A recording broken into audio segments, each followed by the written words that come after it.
Imagine this scenario. We want to set up an enemy spawner in a small room, but we've been using a sphere trace. So if we do trigger combat, we can run to any corner of the room and unspawn our enemies. In addition to that, when we place a roof overhead, for us to be able to get the circumference of the room covered, we're going to be poking out on top. So if a character wanders over the top section of this collision sphere, it'll start combat at the floor below. To be able to handle that, we're going to be going through and changing our collision shape using the construction script, and changing the shape between a sphere, a box, a capsule, and a custom mesh. To do that, in our combat controller, we'll open up the construction script, and we'll open up the content drawer, and we'll make a new enumeration file. We'll call it E_collision shapes. We'll have 4 options. The first is a sphere, then a box, then a capsule, and a custom option.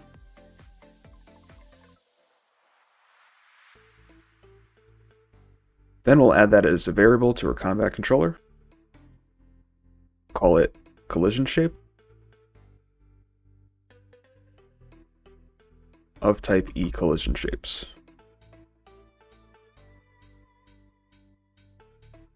Then we'll set it to be instance editable and expose on spawn. Now in the construction script, we'll get our collision shape and then switch on enum.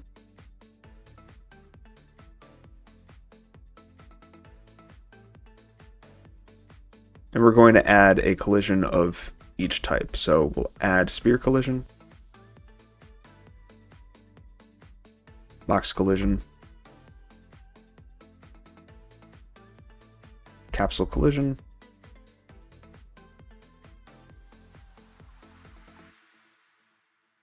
and then we're going to be adding a mesh. So we'll get a static mesh component.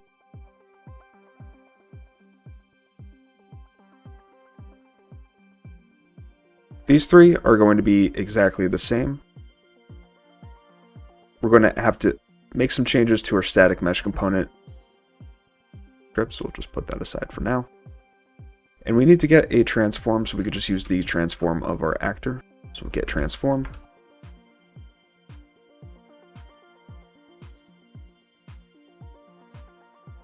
And connect each one.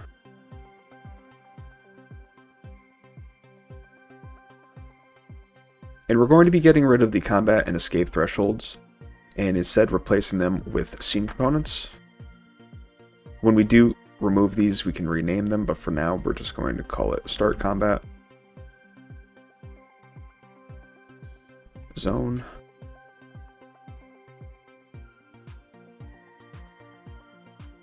then we're going to take our start combat zone and we're going to attach component to component. We're going to switch that to the parent, and each one of these collisions are going to be the target. For the location rule, we wanted to snap the target so that it's always on the location of our scene component. The rotation doesn't really matter, but we can also snap that to the target if we wanted to rotate the scene itself. And the scale rule we're going to keep as world, so we can change the scaling independent of the actor. Then we're going to copy this twice over and connect in our box collision and our capsule collision.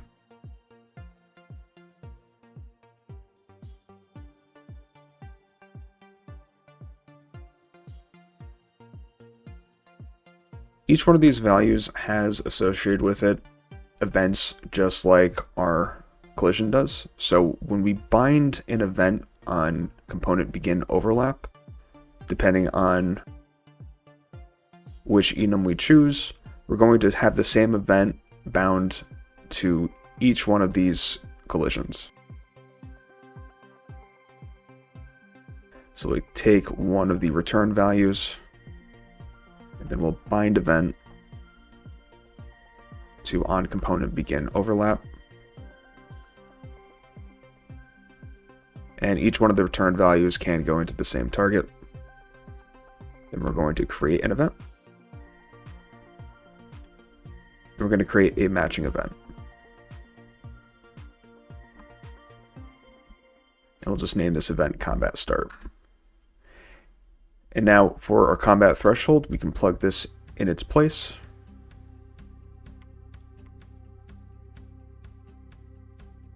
Then in our map, you can see we are drawing a new sphere collision.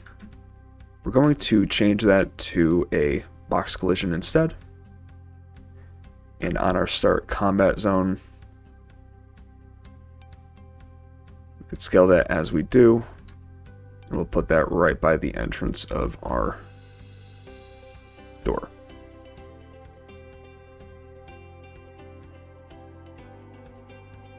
Before we test that out, we're going to go back to the construction script and we're going to make one more variable. This one is going to be can escape of type boolean. We can drag it in as a get and then convert it to a branch. We're essentially going to copy this entire section here over again.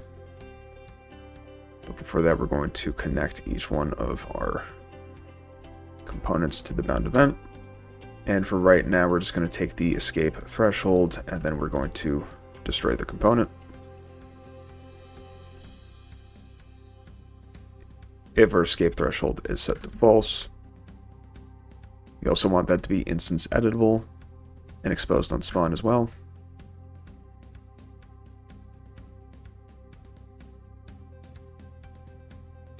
So now you see, since it's not checked, we won't have the escape threshold, so there's no longer any means for our character to run from the fight.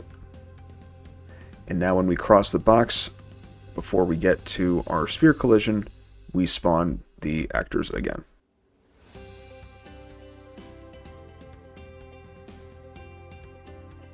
So now we can delete our begin overlap for the combat threshold and remove the combat threshold from our blueprint. Back in our construction script, we're going to copy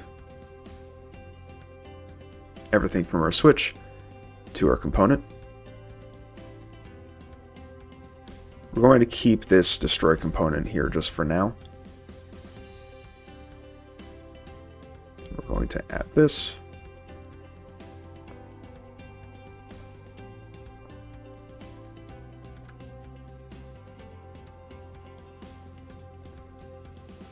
Then we're going to bind an event. Bind event on component end overlap.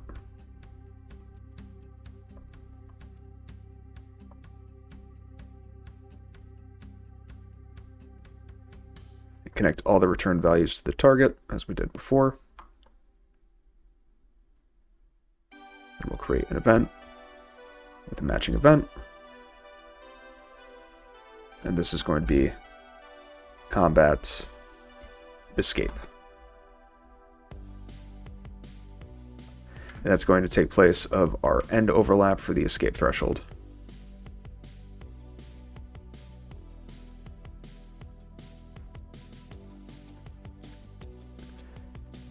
Back in the construction script,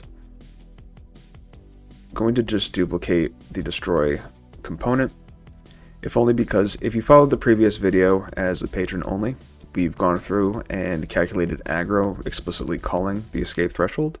So we'll break the macro that we did if we just delete this now. I'll have a second video of setting that up, so then we can do the same thing of switching on the collision, as well as getting the aggro distance based on each one of our shapes. Otherwise, if you did not follow that video, you can get rid of the destroy component, and you can delete the escape threshold. So we'll check back into our map. We'll check can escape.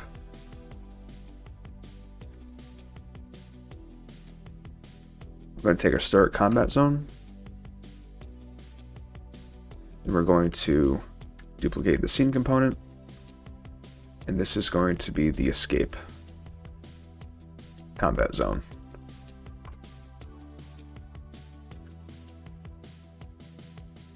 And that's going to be the parent for each of these attaches. And I'm just going to reconnect that to true, since we obviously do want to escape if we have this set to true. So now we can go back and set our escape combat zone. We'll place it right outside the door.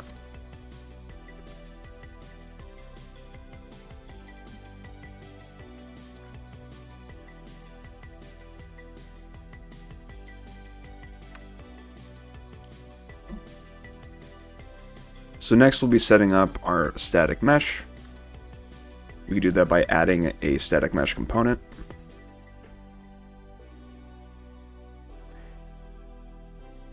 And just like before, we're just going to attach the relative transform.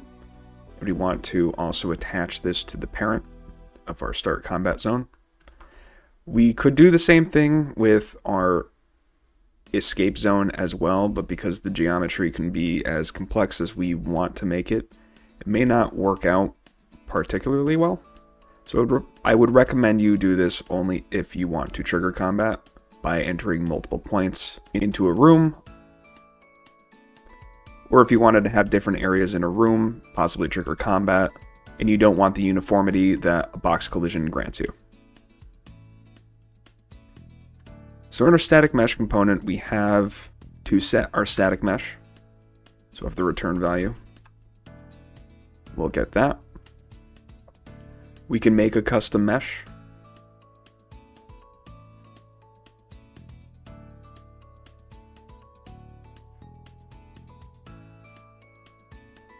So we'll add the component, attach it to the parent.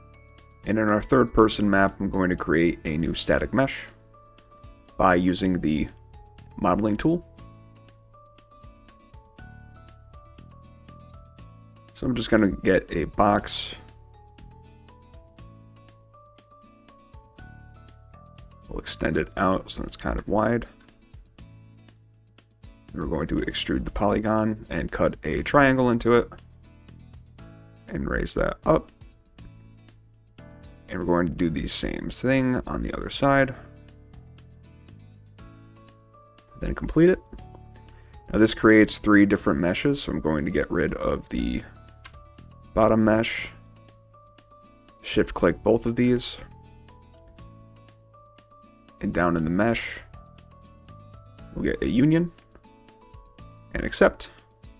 So now these are one merged static mesh. If you want to know where that is, you can right click on it in the outliner and browse to the asset. It will create a new folder.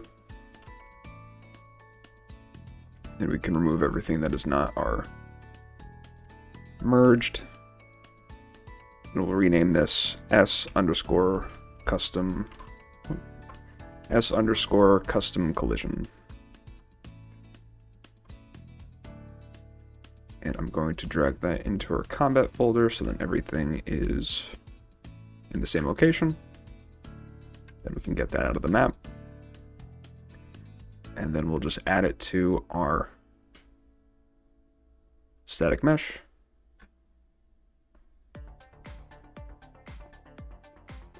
And now we can see it in the map,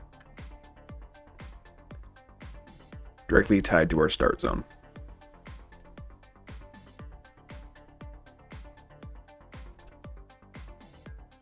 And when you create a mesh like this, we'll be able to go through it, but it's not going to generate overlap events.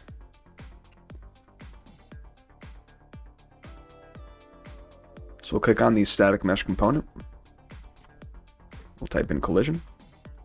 And then blocking all dynamic, we want this specifically to overlap all. But that's not going to be enough because we need to actually create a collision on the static mesh itself. So we'll go up to the top under collision and we'll auto convex collision.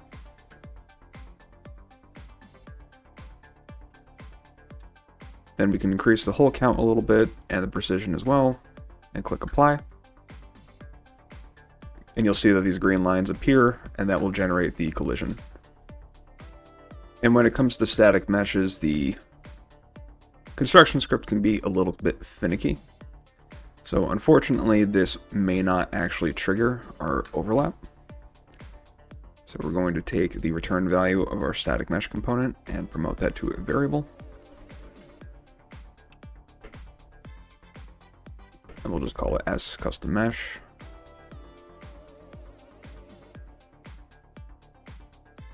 And in our event graph on begin play, we'll take our mesh, convert it to a validated get. Then we're going to bind event on begin overlap.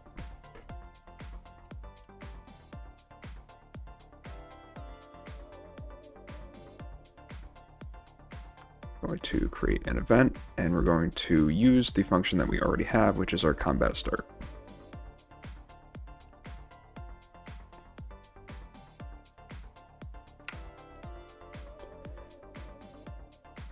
So unfortunately, when we have a static mesh like this, we don't have the benefit of how our collision objects just have a thin wireframe. We have to deal with the entirety of the mesh. However, we can circumvent that a bit by using a material. So we can create one in the content browser, and we'll just call it m_wireframe.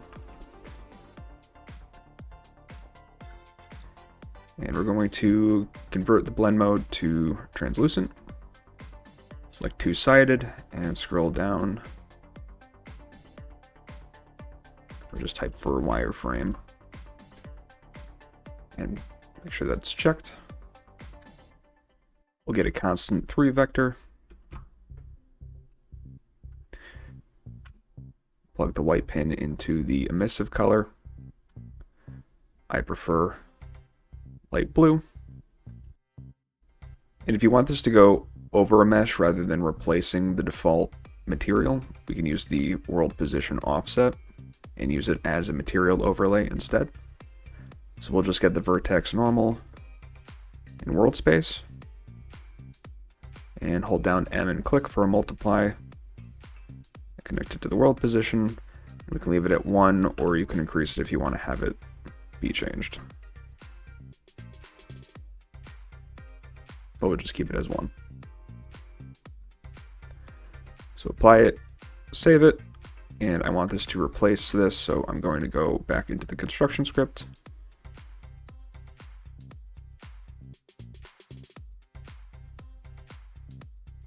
And we're going to set the material.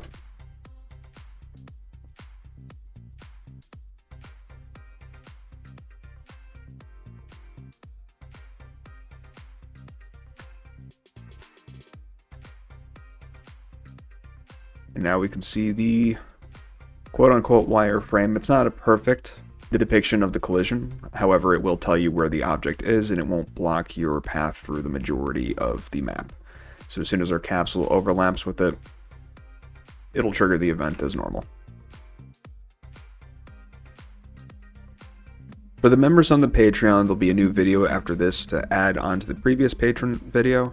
I'll show you how to set up the aggro macro using different collision shapes and how to properly set those values based on the enum that we made in this video. Speaking of the Patreon, thank you for the support from the Pillars, Whinterberry Shark, Franchesco Poda, KPanic, and Chay Alexander, and to everyone else who supports what I do. I'll be continuing the series from time to time, so make sure to subscribe if you aren't already, and don't forget to turn on notifications so you don't miss future videos. But that's all I've got for now. So thank you all for watching, and I hope you've been inspired.